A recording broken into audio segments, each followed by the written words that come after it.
Hallo meine Lieben und herzlich willkommen zurück auf meinem Kanal. Heute gibt es kein Flugvideo, sondern ich dachte mir, ich setze mich heute mit einer kleinen Tasse Kaffee mit euch zusammen und rede einmal über das letzte Jahr und was im nächsten Jahr bzw. in diesem Jahr noch so alles auf euch zukommt.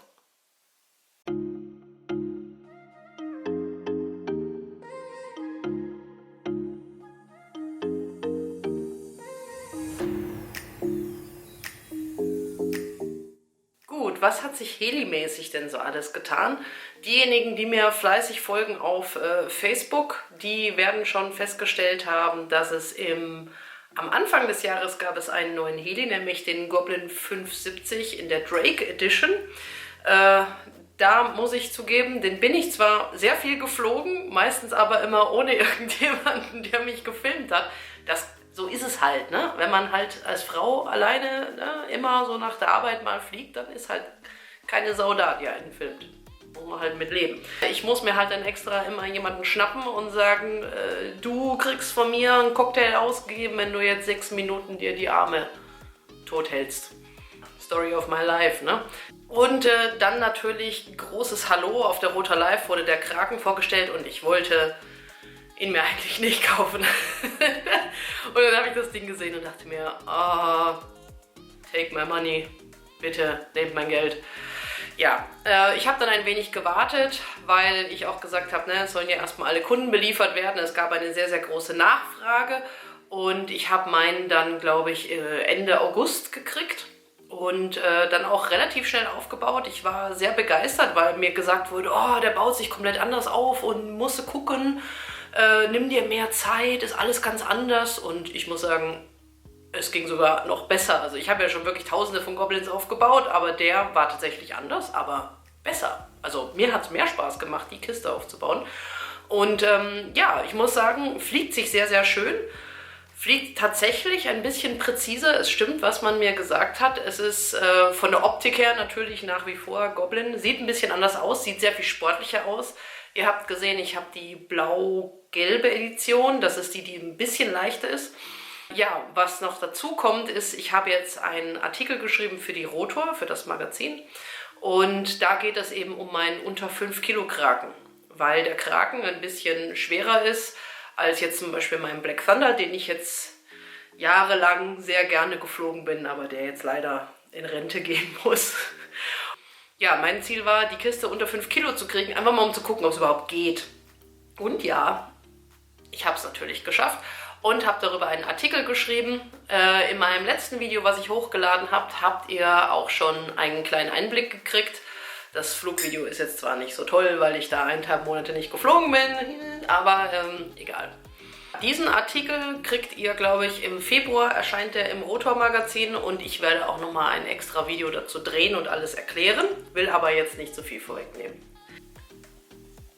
Veranstaltungsmäßig, ich war wieder auf diversesten Veranstaltungen gewesen, dieses Jahr etwas mehr Deutschland als international. Natürlich war wieder das Helifest dabei und natürlich das ganz große Überraschungs-Hallo-Event war Australien. Also ich war selbst im Urlaub im Mai, als ich die Nachricht gekriegt habe, so hey, wir würden gerne noch jemanden von SAB bei uns haben, wir würden dich gerne einladen, magst du nicht nach Australien kommen? Mein erster Gedanke war halt so, ja, ich würde sehr gern kommen, aber ein Flug nach Australien, nur hin und zurück sind ja schon teilweise 1.500 €. Und dann fliege ich halt nicht für 4 Tage ans andere Ende der Welt und dann wieder nach Hause. Nee, aber die haben dann gesagt, nein, wir zahlen dir den Hin- und den Rückflug. Und da habe ich gemeint, ist es auch egal, wann ich wieder zurückfliege, weil ich habe noch ein bisschen Resturlaub. Ja, ist uns wurscht. Und dementsprechend habe ich jetzt dann, haben ja einige vielleicht von euch auch gesehen, ich habe dann 3 Wochen Urlaub dran gehängt, Zeit da unten genossen.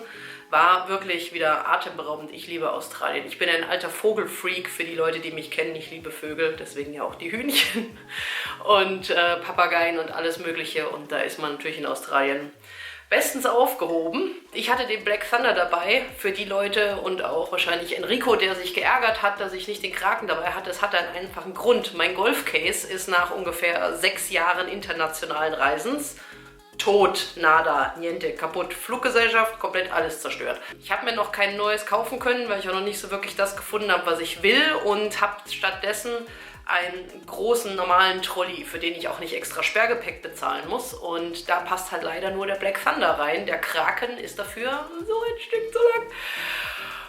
Das heißt, ich muss mir nochmal einen größeren normalen Trolley suchen, wenn es das überhaupt noch gibt, weil der ist schon riesig. Und ja, das ist der Grund, warum der Kraken nicht dabei war. Für nächstes Jahr muss ich mir jetzt definitiv was überlegen. Zusammengefasst war Australien natürlich wieder top. Ich würde mal sagen, ein mittelgroßes Event. Um die 60 bis 70 Piloten waren wir. Offenes Feld, ganz viel Platz, super, super nette Leute, und die haben sich wirklich so viel Mühe gegeben. Die haben da eine Tombola aufgestellt. Raquel war übrigens auch da, meine liebe Freundin Raquel, wodurch ich dann wieder zwischen Spanisch und Englisch switchen durfte, was manchmal echt den Kopf irgendwie verwurschtelt, aber egal. Ja, die haben eine Tombola gemacht. Das Witzige war auch, wir hatten für die Leute, die sich vorher registriert haben, die haben in der Tombola mehr Lose gekriegt, und sie hatten die Möglichkeit, ein Lehrer-Schüler-Fliegen bei Raquel und bei mir zu gewinnen. Und das Witzige war, am Sonntag wurde Raquel und mir einfach gesagt, ja Simone, du kriegst den, und Raquel, du kriegst den. Und frag mal, was die so wollen, die haben jetzt eine Stunde mit euch Zeit.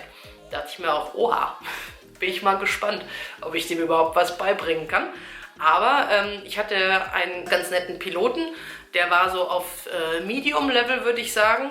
Also konnte sehr sicher seine Basics fliegen und meinte dann so zu mir, ja, ich würde gern das und das und das lernen. Habe ich gesagt, okay, das könnte ich rein theoretisch fliegen, habe ich aber noch nie ausprobiert, deswegen kann ich dir da jetzt gar keine Tipps geben. Und dann dachte ich mir, ach komm, bringst du ihm mal was bei, womit er überhaupt nicht rechnet.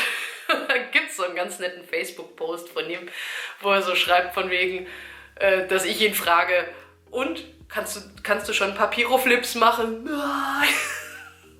Er war voll am Ausflippen, weil er meinte, um Gottes Willen, sowas kann ich doch überhaupt nicht. Der hat noch nicht mal in echt, ich glaube, Rückenschweben hat er schon mal gemacht am Sim. Und dann habe ich ihm ein paar einfache Figuren beigebracht, halt so ein paar Übergänge ins 3D-Fliegen, wo man sagt, ne, ein halber Flip, hochdrücken, raus pirouettieren, wieder rein, 8 fliegen und so weiter. Oder ein Traveling Flip, den ich ja auch häufig fliege, das Ding. Und der hat das wirklich top umgesetzt. Also nochmal, ich glaube Michael Kowalski war sein Name, wenn ich mich nicht ganz täusche. Hast du wirklich top gemacht. Es hat sehr viel Spaß gemacht. Ich habe immer danach seine Hand genommen und habe gesagt, und bis am Zittern. Der war fix und fertig. Aber er war danach sehr stolz auf sich. Er hat gesagt, er hat in der 1 Stunde mehr gelernt als in einem ganzen Jahr. Ist ja für mich auch ein sehr nettes Kompliment. Also alles in allem hat es sehr viel Spaß gemacht in Australien. Ich würde es jederzeit wieder machen. Es war ein super, super nettes Event. Ich kannte sogar schon ein paar Leute von da unten. Und mit ein bisschen Glück darf ich nächstes Jahr vielleicht wieder hin. Also in dem Sinne nochmal danke an Sean von Zen RC, der mich mit dem Flug supportet hat. Julie Gallimore und Paul Hopkins, die mich abgeholt haben vom Flughafen, die sich um mich gekümmert haben, die mir nach 60 Stunden Reise eine warme Dusche und einen Kaffee angeboten haben. Das war sehr, sehr wichtig. Ja, überhaupt Jack Milsom, dass ich den wieder gesehen habe, den Jungspund, den Verrückten. Und alle Leute, die ich unten neu kennenlernen durfte, es war wirklich sehr, sehr schön bei euch. Ich liebe Australien und ich freue mich, wenn ich bald wieder zurückkommen darf. Ich habe außerdem noch eine Einladung nach Brasilien gekriegt. Das wäre jetzt für Februar gewesen. Und natürlich auch wieder, geil, Reisen. Ich bin ja ein totaler Reisefreak. Aber Problem, ich habe seit 1. Dezember einen neuen Job. Also, ne, für die, die es nicht wissen, ich kriege kein Geld vom Edifliegen. Ich bin ein ganz normaler, arbeitender Büromensch. Ich bin Produkt- und User-Interface-Designerin und verdiene mein Geld, wie ihr auch, indem ich in der Früh um 7 ins Büro gehe und um 5 Uhr nachmittags nach Hause komme. Und dann versuche ich irgendwie noch Videos zu machen und zu fliegen und nicht ganz fett zu werden über Weihnachten. Das hat mehr oder weniger geklappt.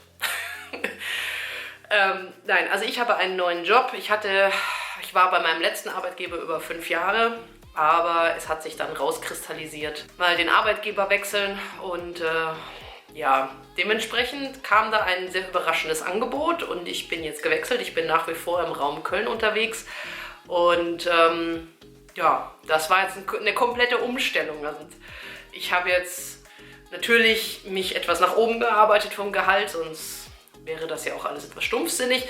Aber ich habe jetzt kein Firmenauto mehr, habe mir jetzt selber ein Auto kaufen müssen. Mein erstes Auto mit 34.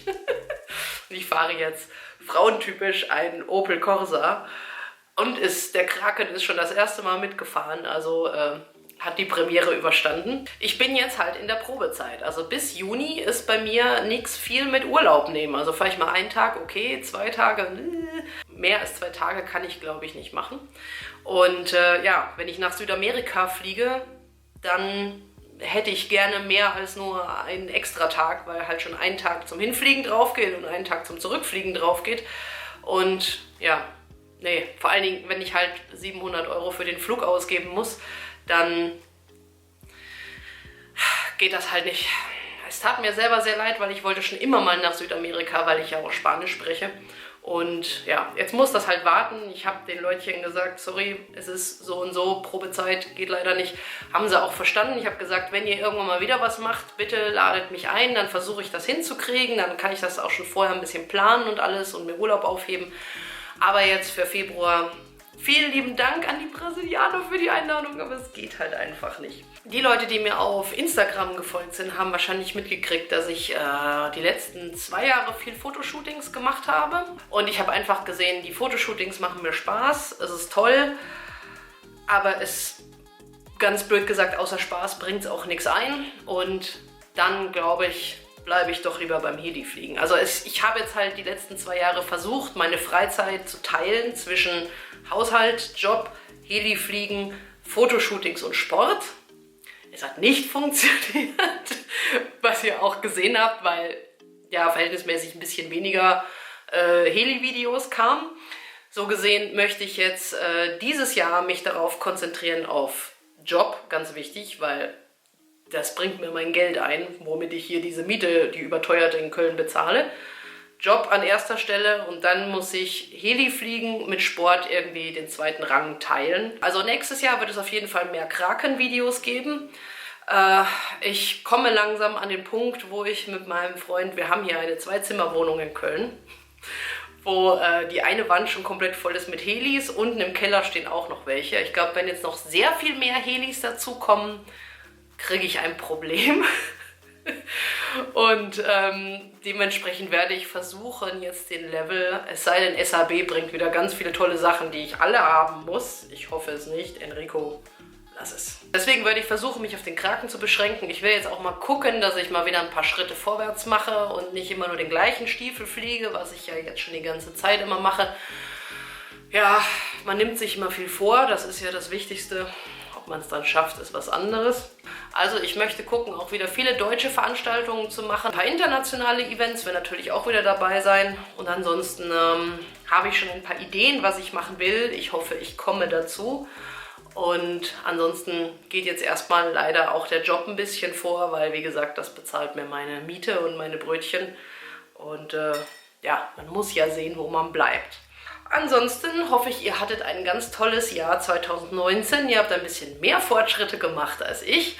Trotzdem vielen lieben Dank an die dauerhaften Follower, die hier dabei waren und immer so fleißig kommentieren und immer nette Worte da lassen und mich motivieren weiterzumachen. Immer wenn ich das lese, dann weiß ich wieder, warum ich das Ganze eigentlich mache. Ich versuche mir halbwegs Mühe zu geben mit meinen Videos und deswegen vielen lieben Dank für eure Unterstützung. Wie immer gilt, wenn ihr irgendwas habt, schreibt es in die Kommentare oder schreibt mir eine Nachricht. Ich freue mich sehr darauf, euch in 2020 wiederzusehen, viel von euch zu hören. Ich werde, wie schon erwähnt, versuchen, mein Bestes zu geben. Und ja, freue mich auf das, was kommt. Ich wünsche euch was. Bye, bye.